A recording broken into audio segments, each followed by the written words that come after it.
Hey everyone, welcome to Richard's Retro. This week is just going to be a quick overview and some questions. In this video, we're picking up the 38th week of reading the Bible in a year. This week, we finished Isaiah on a high note, with God promising blessings for his servants and judgment for everyone else in time. We read all of Nahum, in which he predicts the fall of Assyria and peace for Judah. In 2 Chronicles and 2 Kings, we read about Manasseh's evil reign and his eventual redemption, as well as Josiah's amazing reforms and fulfillment of prophecy. We're already starting to see more foreign oppression before the eventual exile of Judah as well. In 2 Corinthians, Paul preaches a message of reconciliation under God's new covenant.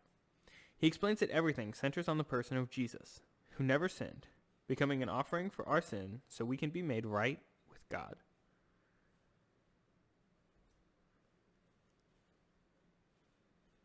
Question 1. In 2 Kings 23:14, Josiah is moved by the law of God.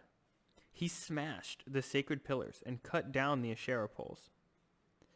Was Josiah's extreme reaction helpful for Judah? What things do you need to smash in your life in light of God's desires?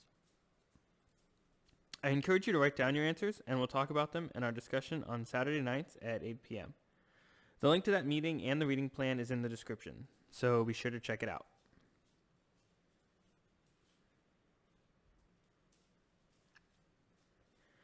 Question 2. In 2 Chronicles 35:21, King Necho tells Josiah, "Do not interfere with God, who is with me, or he will destroy you." Why didn't Josiah listen to this warning? Does God still use unbelievers in our lives today to deliver messages?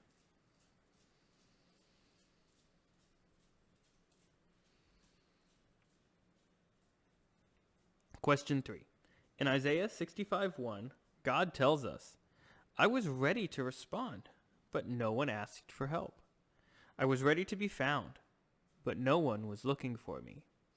I said, 'Here I am, to a nation that did not call on my name." How often do we forget to ask God for help? How quickly does God answer in verse 24?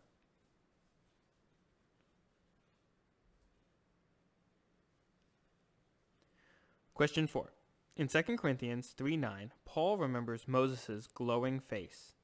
If the old way, which brings condemnation, was glorious, how much more glorious is the new way, which makes us right with God?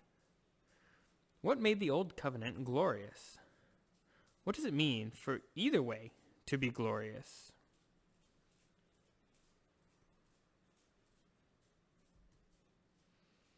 And last question, question 5. In 2 Corinthians 5:16, Paul changes his point of view. At one time, we thought of Christ merely from a human point of view. How differently we know him now. What changes when you consider Christ from a different point of view? How did this limited point of view affect the disciples?